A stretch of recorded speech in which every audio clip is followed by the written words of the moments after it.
เจ้าก็จะไปก่อนนะพี่น้องเลยมันจะเป็นที่ประกาศที่ชนบทส่วนหนึ่งจังเลยชนบทบ้านพันโดเจ้าก็จะปะเนี่ย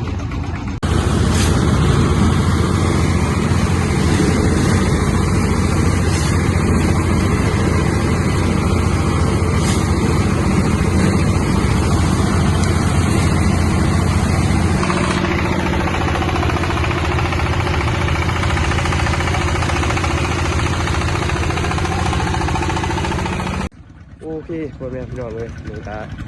มาเปิดตาเปิดทิศได้เดือนคือเก่าที่นี่ก็ที่ไปบ้านเขาทำซอยพี่น้องเพิ่นแถวเขตชนบทเท่ากันแล้วนี่แหละพ่อแม่พี่น้องเลยนะ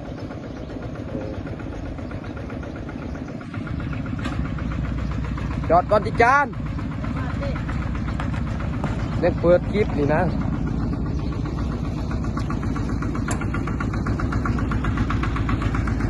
ดูได้ไปตีเขาซอยทางโอเคโอเคพ่อแม่พี่น้องเลยตอนนี้ก็นั่งเดือนใหญ่จักเนาะ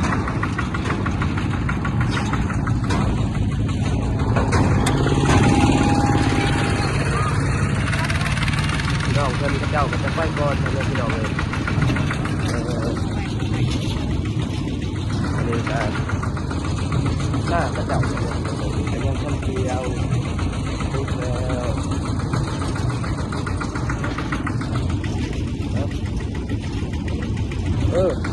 ร้านนี้ว่ะเอาที่นี่คือที่ใหญ่เอาคนไอ้เขาออกเดินทางมันจะเป็นที่ประกาศที่ชนบทส่วนหนึ่งจังเลยชนบทบ้านพันโดเจ้าก็จะปะเนี่ยแค่ข้างเนี่ย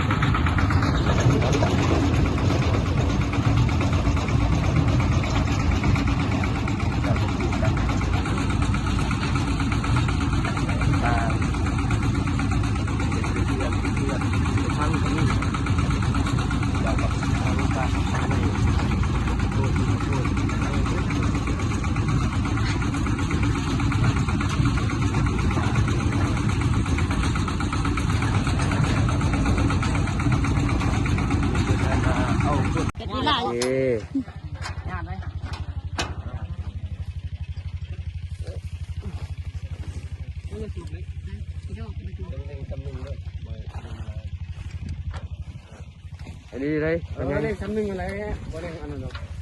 โอ้สมุนแข็งแท้บ่ได้เด้อยอมแล้วแดงสิโอ้บ่ได้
บายดีอยู่บ่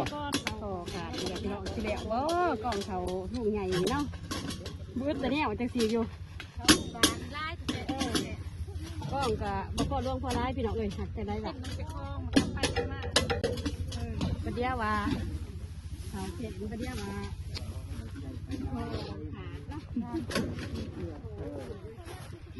บายดีบาวลิงไปชิ้นแรกแล้วพ่อแม่พี่น้องเลยยังน้อยหนึ่งจากแบบว่าเต็มเลย